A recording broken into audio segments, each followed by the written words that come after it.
The task force has what it needs to actually have this done. Lo malach mare nyalo romo eka 100 e gweng' mar Got Akara mayandi igeno gere od gavana, jalup gavana kod speaker ma Siaya. Koro idhi gere dag ohala madhi muonyo siling milion 500. Jatend migawo mar lo e kaunti ma Siaya Maurice Orege wacho ni dag ohala no isiro gi piny owacho ma Siaya kod mano mamalo bende. Wacho ni chenro mar gero dag ohala no dwaro lo malach kendo Got Akara emoyangore ni nyalo konyo chenro mani mar en oko mar chuny boma mar Siaya. Orege ne oloso kane ochopo e nyim komiti mar od bura ma Siaya matayo chenro mag loso budget.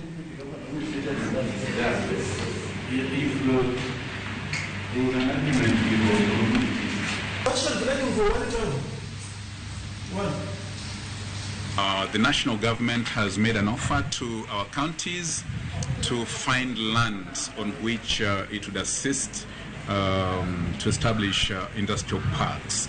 I think this is a very important move in terms of attracting investment and also enabling investors to find suitable areas where they can invest. Well, Got Akara, as it's called, right now is going to accommodate the industrial park.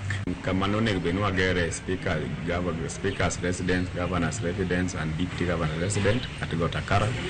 Wadon mondo market industrial park in the condition managing simka kono kwanyal provide lo then pesa ja kwa beyud. So this budget was 150 million.